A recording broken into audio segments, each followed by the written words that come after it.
And welcome to the Wellness Lounge podcast series. Today, my guest is John McNamara. John, who is an executive and leadership coach and one part of Performance Nerds. Performance Nerds is, John, what does Performance Nerds do? Just to give us a bit of context. So myself and my colleague Brian Downs have a business called Performance Nerds. Thank you for having me on as well, by the way. You're welcome. And we do a lot of performance development, leadership development, and performance management. So it's primarily in the corporate space, and it's all around optimizing talent, driving engagement, and helping individuals and businesses to kind of maximize the performance, in essence, is what it is. So it's a little bit broader, but that kind of condenses it and makes it easy for people to digest. So it's really kind of delving in and getting people to self-reflect, become aware, and really to work at an optimal level, but also, I suppose, applying what they're learning in the professional arena into their personal life. And that's kind of why I wanted to get you on today. I don't know if you're aware or not, but you were one of my first coaches. So John coached me. Yeah.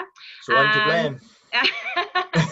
And you actually brought an awareness to me around the language that I use, and sometimes that non-committal, I can use the word probably a lot. I remember that really stuck with me, because either I'm going to commit to something or I'm not going to commit to something. And I kind of want to talk to you today about a few things around mindset, goals, and confidence, because having worked with you over the last few years, having followed you on social media, I've always admired your hunger for upskilling, for learning, for driving through things, setting goals, setting intentions, and as you said there a few minutes ago, working to an optimal level.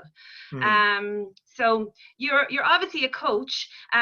You coach people around many different things. So how are you supporting yourself at the moment with everything that has gone on? How has it impacted you both personally and professionally?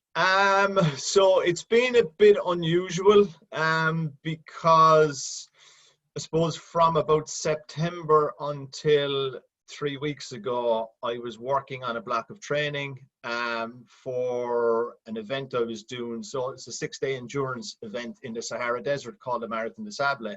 Okay. So it's 260 kilometers over 6 days in the desert, and you carry all your food and all your equipment in your bag. So it's probably the hardest I've had to train ever. And for a period that consistent. So I've done marathons and stuff before, and there's a bit of pressure to get to the speed and the distance you need to get to for them. But this was literally doing it day after day after day after day. So it was a huge investment of time and energy, mentally and physically. And also our work was very busy as well. So we do a lot of our work in Dublin. So kind of in the main times, we're probably in Dublin 2 or 3 days a week. So I was kind of full on with my work. I was also in the middle of doing the accreditation for the ICF for PCC, so the ICF for the global body for coaching. Yes. So I was doing that, I was doing my work, I was doing the training, and I had 1 or 2 other bits on as well. So I was pretty much at about 100% capacity wise, physically and mentally.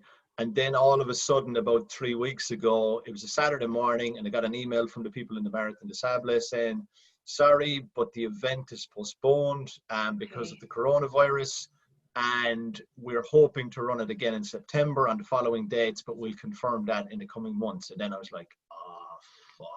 Oh, wow. Okay. So yeah, and it was like, but there was one part going, okay, it's still on in September, but I just had gotten to a point where I was sick of the training because it consumes a lot of time and energy. Like every Saturday and Sunday is like you're on the road 3 and 4 hours both days, sometimes longer depending on the weekend.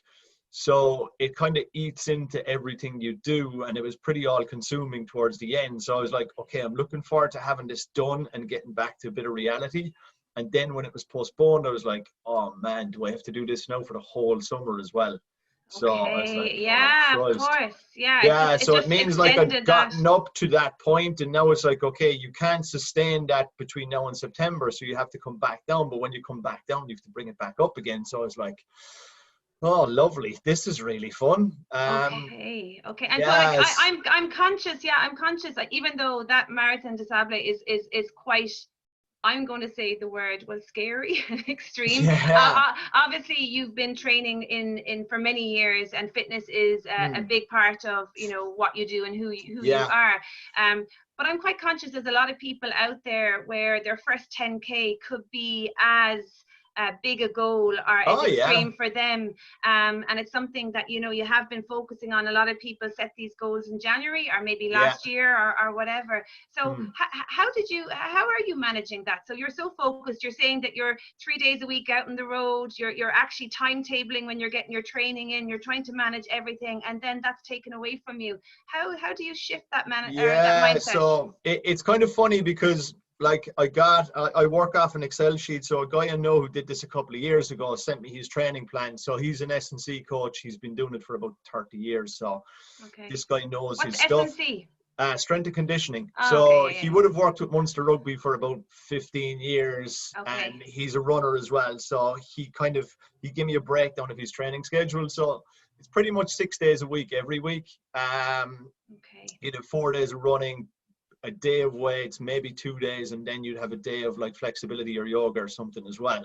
But it was all mapped out, so I would just follow the plan.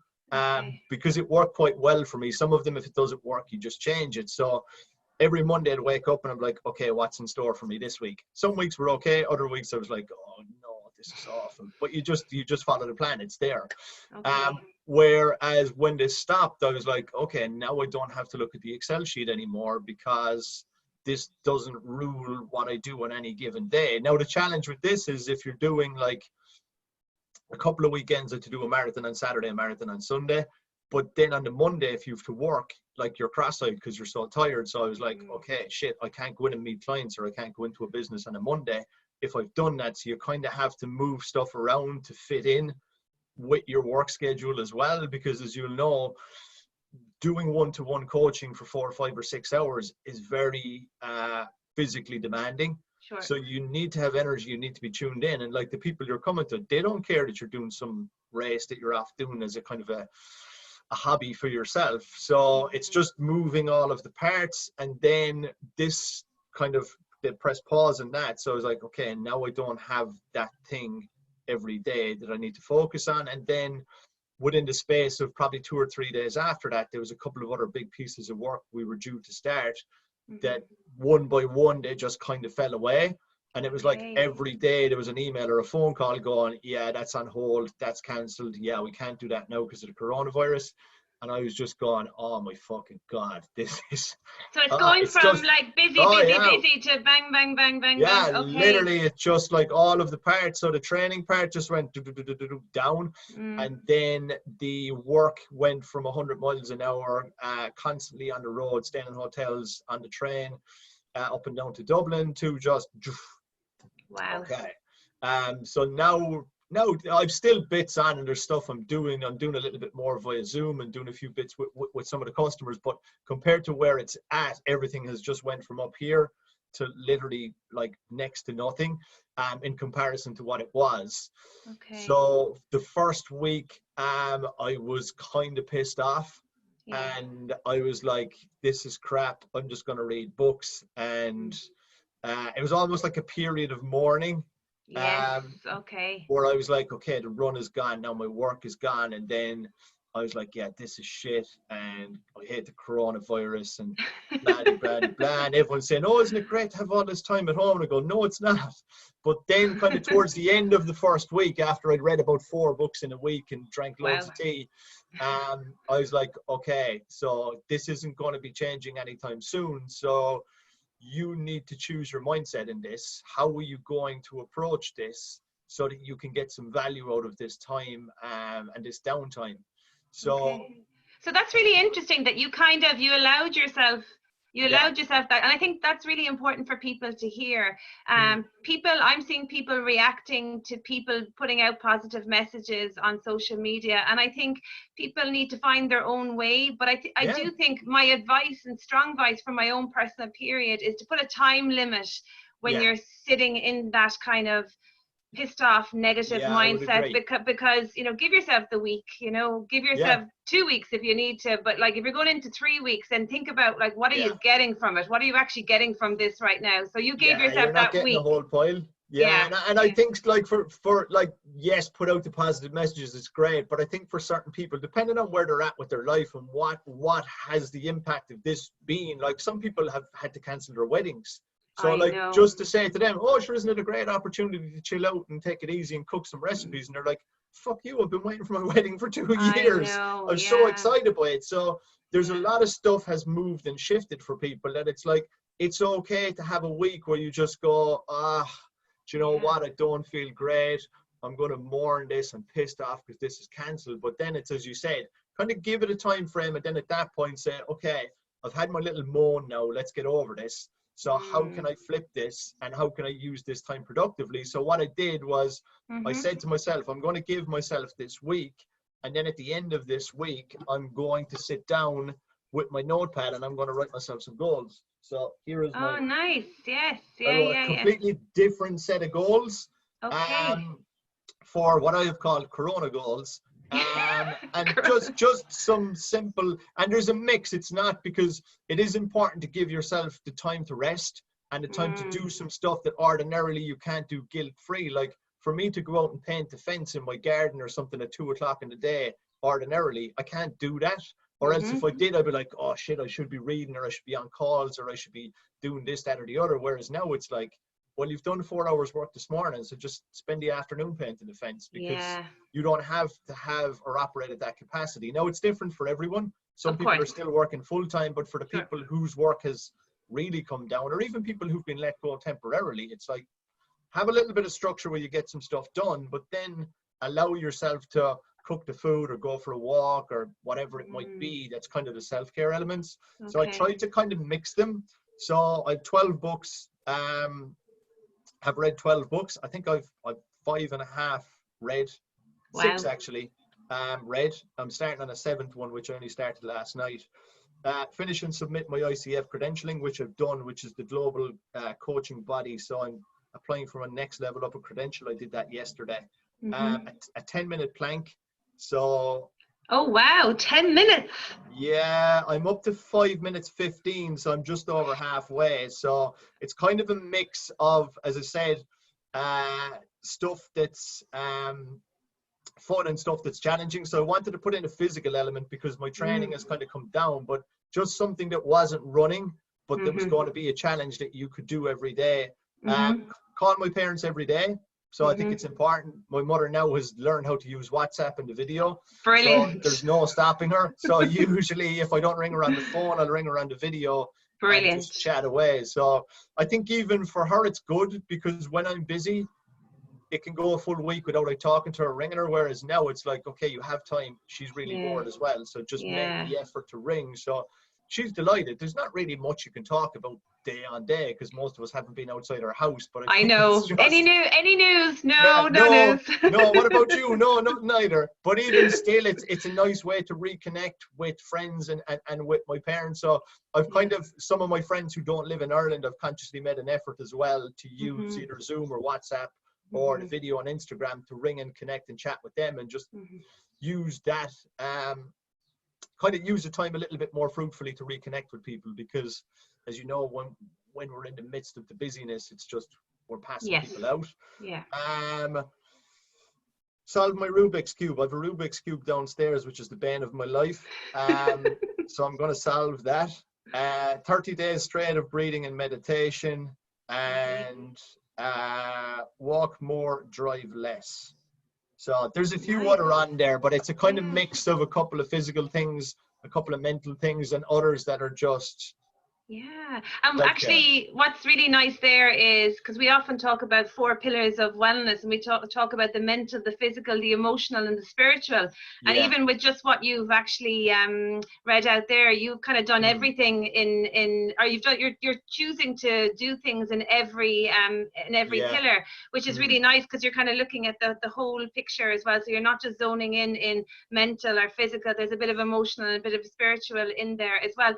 And I didn't know that you were going to produce that list, and that's so funny, because I have my my journal at my Good feet here, stuff. and I did something very Brilliant. similar So what at kind of the stuff have you weekend. on? So I wanted to really get my morning routine down. For me, how I start my day really sets me up.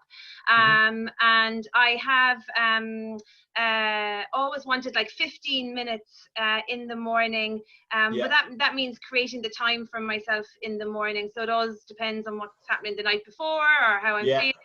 So I'm really now fine-tuning that 15 minutes where I do my stretching. I've actually started a 30-day yoga challenge, and it's just 10 minutes. The key for me, John, is short and effective.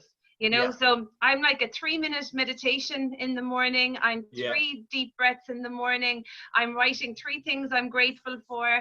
And these are all things that really inspire and motivate me. However, as you said, when life becomes busy, you might get up a little bit later, you might be starting work a little bit earlier, and you're not. So I'm trying to use this time to get my routine so it becomes habit as such. Yes. And Yeah. I'm really excited about that. Yeah, and I think that's a really good thing, in that like people can build habits now in this time and have them embedded, so that when we do kickstart into regular life again, it's become part of your morning, and it's just something you do. And I think, as you said, if it's small and if it's 15 minutes, you can still do that when you get back. Like you can't take 2 hours before you start your day, but can you take 15 minutes? Of course you can. Well, we have a mutual friend, Denise, and I was talking to Denise the other day, and I was like, our morning routine is going to turn into 5 hours. That would be like, because it's so much that you can do that makes you feel good. And, even like the decluttering or making the certain type of meal or whatever. But I think, being realistic, what can you carry forward into the future when life becomes a little bit more busy again? Like you, I'm looking to finish some courses that I had started, some online courses as well. So not the exact same, but also actually making more of an effort to video call people as well, and family that we might just text in a group, but now we're actually videoing. So very similar. So I guess really what you're doing is, I like it. You had your goals. Your goals have just shifted a little bit. Yeah, completely. So, and I think for me, because I know myself, the temptation was to put in every goal that was a challenge. And everything needed to be, okay, drive for this and push for this and push for that. And I was like, okay, it's somewhat defeats the purpose, because we're not likely to have a situation like this again, where we have a little bit of free time and a little bit of leeway that's guilt-free, to just say, okay, some of that stuff you've been talking about for a long time, you get a chance to do that now, but build in some of the stuff that's about bringing it down rather than ramping it up. So just the meditation stuff, going for walks, walking less rather than or walking more rather than driving. So just stuff that in essence brings the speed down, and then having pockets in the day where you just test yourself a little bit and push yourself physically, or just giving yourself an hour at 2 o'clock in the day to read your book, because you can, because you've done 3 hours work. So it's, for me, as you said, it's the 3 pillars, but it's finding a balance in that. So it's not all about let's go, because I think these are kind of unprecedented times, but you don't want to come out the end of it still feeling exhausted. You should be mentally and physically quite refreshed when you go back into real life again. Exactly. And so you come across as somebody who is very driven by goals. Why are having goals important to you? It's funny, because I'd always have goals in my head, but probably only about 2 years ago, I went back to writing formal goals again. And I did them at the start of the year, and it really worked for me.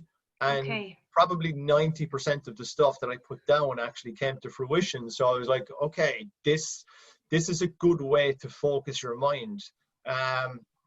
And I think the temptation was as well to want to do so many things within a given year.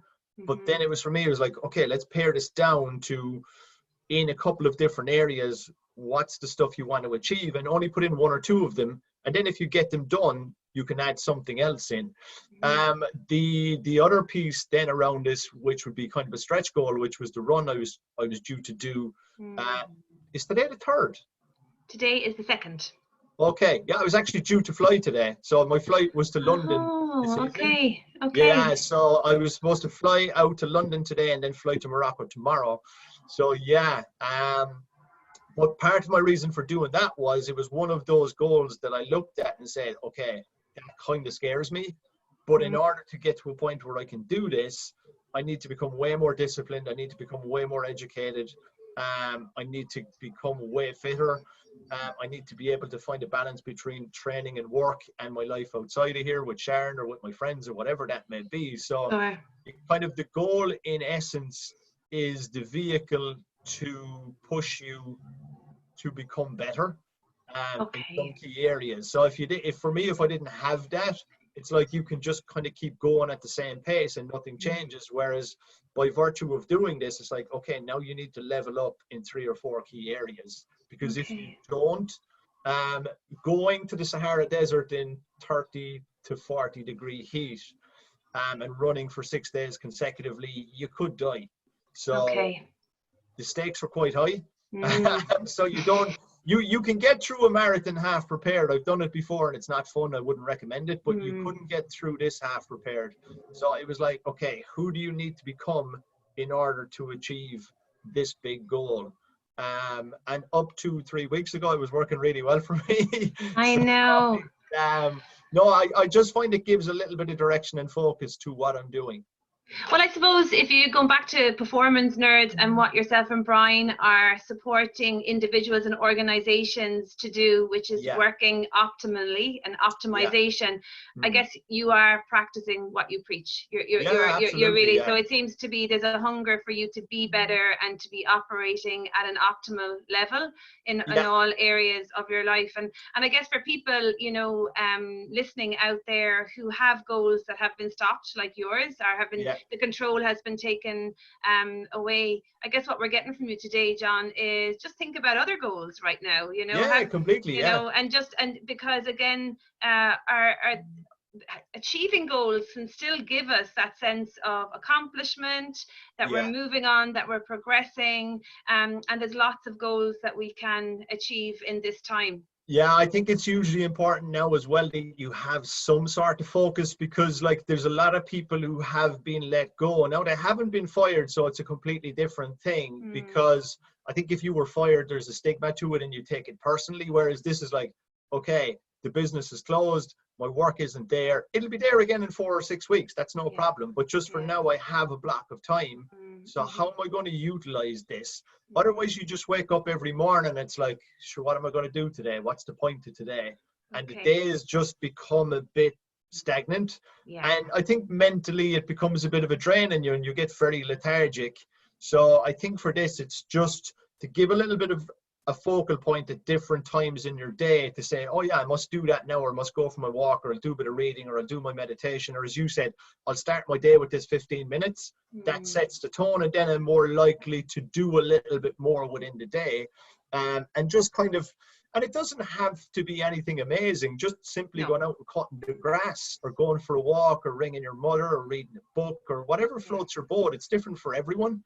But exactly. Just to kind of ensure that there's a few pockets within your day that you feel like you've accomplished something and you're moving forward. Because otherwise, I think where the challenge will present is if people just check out fully and do nothing, when you have to go back into life again, when everything kicks off, it'll be difficult to re-engage again. So I think this just makes the transition a little bit easier.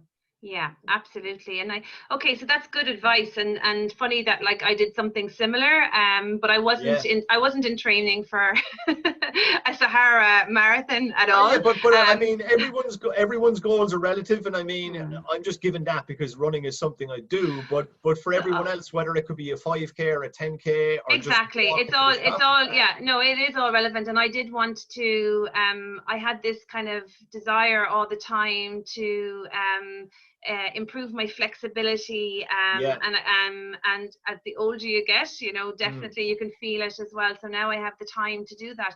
But did you have to be mindful about, you know, training to such an extreme and then stopping? Do you have to actually go through a few steps to actually bring your body down so that your body doesn't go into Um, shock, or is it just kind of just keeping active generally? it's funny because my body kind of brought me down anyway, because the week before, or the week I got the email, my knee started to get sore when I was running.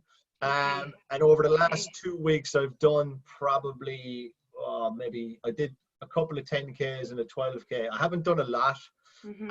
but each of the times I've run, my knee has gotten really, really sore. So Okay. the first 4 or 5K is fine, but after that, it started to kind of gradually increase in pain. Okay. So it's almost like my body was telling me, okay, now you have to stop. So I've just Okay. altered my training a little bit. I've been cycling a small bit and just doing a little bit of weights and stretching and kind of a little bit of yoga and stuff at home. So Okay. Doing what you can.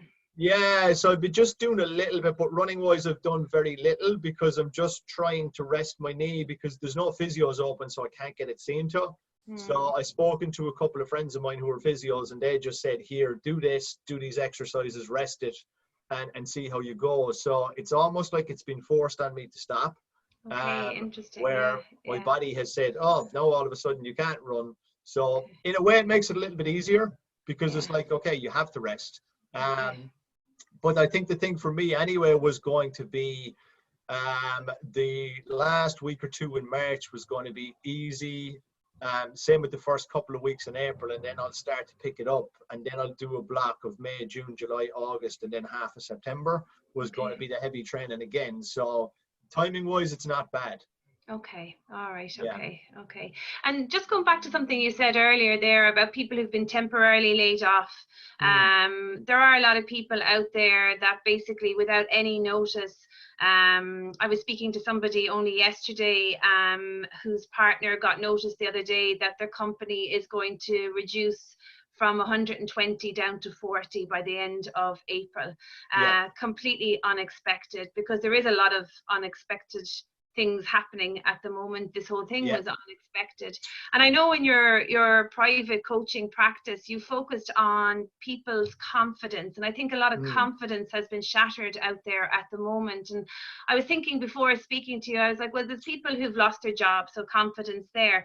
But there's Yeah. also people who are expected to adapt to working online. And Yeah. depending on your age or your experience, not everybody is confident in Yeah. using online forums, you know, and there's a lot of people Yeah. that Yeah. are Yeah. just doing it, and kind of the expectation is out there that you're going to do that. Yeah. What message would you give to people around managing their confidence right now? There's a few parts. I suppose the part I mentioned already is like people have been let go for a reason. They weren't let Mm, go because of their abilities or competency or the quality of the work they're producing. They've been let yeah. go temporarily because the business had to do this. And I've spoken to quite a few business owners over the last 2 weeks. Mm, And ideally, they'd love to keep everyone on. But the problem is, if they do, there won't be a business there when they come back because they'll have no cash flow. They'll have run up a massive debt. And then all of a sudden, when everyone is back in full flow, their business doesn't exist. So mm, the people who've been let go temporarily, like the reason that has happened is because the business owners want there to be a job for them to come back to, not because they're trying to cut costs or they don't want to dip into their own money or whatever. It's just it's realities of it. mm, And talking to one the other day, they were saying like with the number of staff they had, they were like, we'd be paying out about 200 grand a week in wages if we had to okay. keep everybody on. And they're like, that's not sustainable.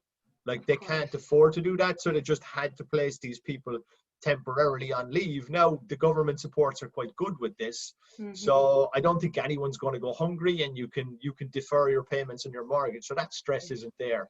Yeah. For me, if you can't survive on €350 with no mortgage, for most people, there's probably a bigger issue here anyway. So, Yeah. but I Yeah. do think it is a very individual thing. And I do think for a lot of people, their sense of worth comes from their job. Mm-hmm. And when they're not doing their job on a daily basis, it's like, okay, where am I getting my validation from now? Mm-hmm. Or where is this sense of identity about, oh, that's John who's the coach, or that's Tom who's the barber, or that's Mary who does whatever it may be. She's a painter, now she can't do it. So it's almost like then a part of them has been kind of separated. So Okay. I think initially these people will go through that mourning phase of, Yeah. oh, poor me, I can't do this anymore. And it's not even about the money. They'll say it is, but it's not. It's about Mm-hmm. that piece of not being able to do the thing that you do that makes you you. Yeah. And then all of a sudden, okay, well, if I'm not doing that and I'm out of my job, what am I now? Yeah. Yeah. So I Yeah. think it's important that they reflect on that. And then Mm. you're looking at the additional layers of who you are as a person. So it's going, Mm. well, you're a son or a daughter, you're a husband or a wife, you may have kids, you Mm. may be an important person in your community. There's lots of other hats that you can wear that sometimes we get so obsessed by your job Sure. that we forget all of them. So I think Yeah. it's an opportunity for people to re-engage and look at, okay, where else do I get my confidence from? Is Mm. it solely from this? Because the danger is if that's gone, then all of a sudden you're like, shit, I'm nobody now, I have nothing. That's really fascinating. I never thought of it that way before. And you're so Yeah, right, because we become busy, we become our jobs, and it's the one yeah, area where we are for 8 or 10 or 12, depending yeah, on yeah, the hours a day, yeah, that we forget that we have all these different. And actually, sometimes I see it on Instagram mm, profiles where people say, I'm a mother and a sister and a whatever. And then yeah, the career is the last thing. And I think that's really yeah, nice, yeah, because it's kind of mm, like people are actually intentionally prioritizing who they are. I'm not yeah, just a coach, or I'm not just a lawyer, or I'm not just whatever, it's like yeah. I have all these other things. So focus on all areas of your identity. Completely, yeah, yeah. And I've seen a few people who are like, oh, we'll come to your house and we'll deliver our service there and we'll do this, that, and the other. And it's almost like they're saying it's for the money, but it's not, because everyone can survive on, and a lot of these people don't need the money, because I know of a couple of people specifically, and I Mm-hmm. won't name names, who've plenty of money. They don't need the money. They don't need to be going to people's houses, or they don't need to be opening their business for a couple of hours on the sly when they Mm-hmm. should be shut down. It's Mm-hmm. just that thing of they can't sit still and look at the other sides of who they are and what they're about, because Mm-hmm. all of their focus before this was on their job. This is who Okay. I am. This is what I do. This is where I derive and get my sense of accomplishment and fulfillment from. And then all Mm-hmm. of a sudden you're told to just stop, be at Mm-hmm. home, and not do that. And it makes people very uneasy. Mm-hmm. So I think it's useful for people to just sit in that. Yeah, because actually, I know from my personal experience that I very much focused on my career in the past because I lack Yeah, confidence in other areas. You know what yeah, I mean? So it yeah, gives you that time, that self-reflection, and to kind of work and own those other areas and work on yeah, those other areas. Now, again, there might be people listening that like have, extreme conditions at the moment, and money is not as readily available. And yeah, yeah, yeah. we've said to people that there is help and support out there, and for Mm, people to reach out. There is people that there's financial advisors that is giving free consultations at the yeah. moment.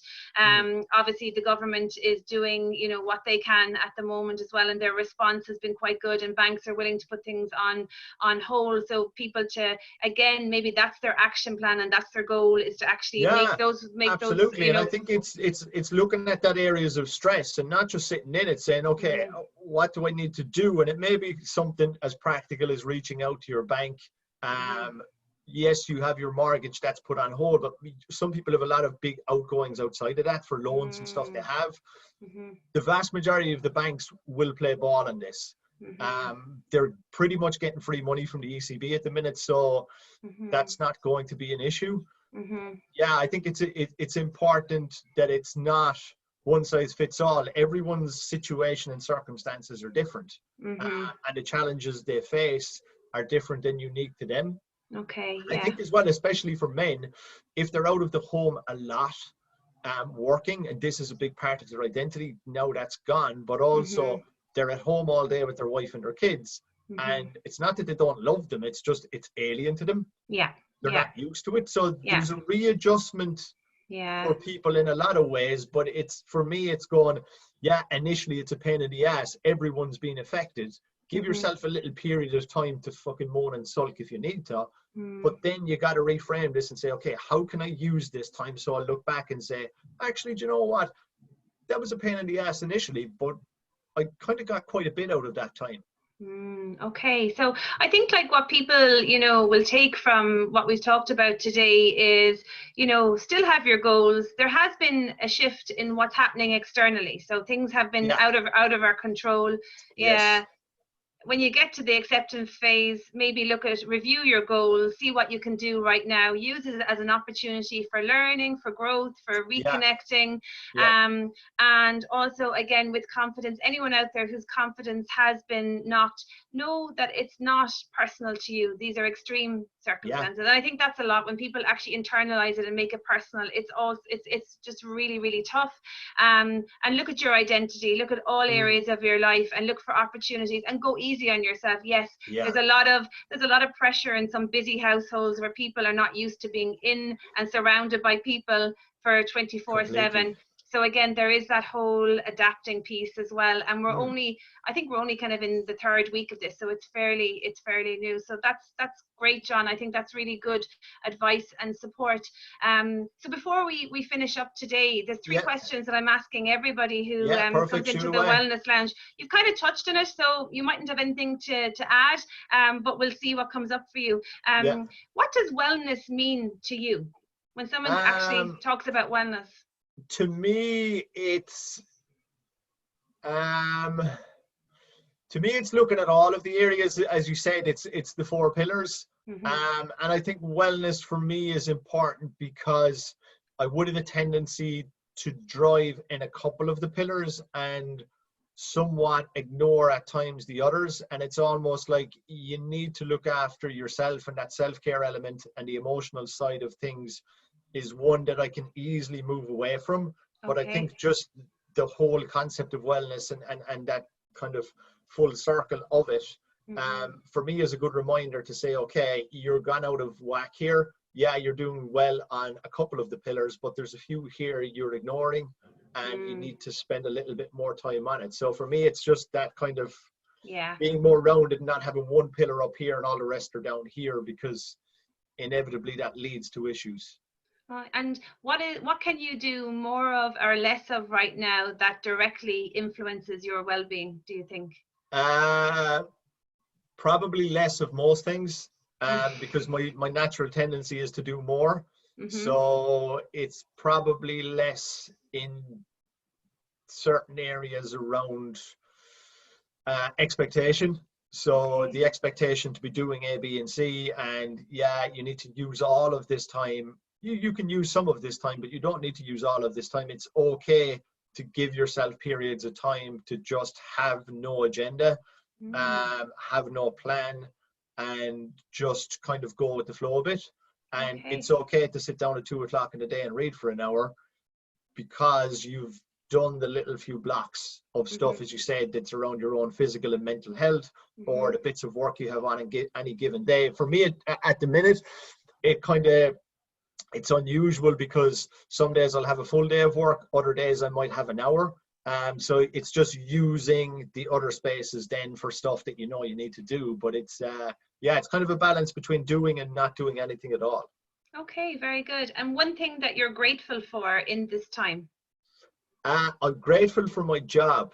And I know we spoke about this a minute ago around the importance and value of your job, but I think for some people, it's probably shining a light on the fact that they don't like their job, and that the thoughts of going back doing it again after this, they'd rather just stay getting the $350 a week from Leo and go, fuck it, it's grand, I don't want to go back there.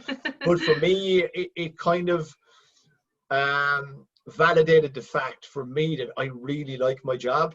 And I That's actually great. missed not going out and meeting people and working with teams and going into businesses. And I'm quite fortunate in what I get to do, because I can make a living out of coaching and working with teams and doing leadership and performance management and development. And I suppose you get to see and hear a lot of stuff that's really interesting, and you get to help a lot of people. Whether it's the stuff I'm doing in UL, I do a lot of stuff in LIT as well, and then the corporate stuff. So there's a good mix to it. But for me, initially, I was like last week going, fuck, I actually love my job. And it's only that I can't do it. Now I realize how much I enjoy it.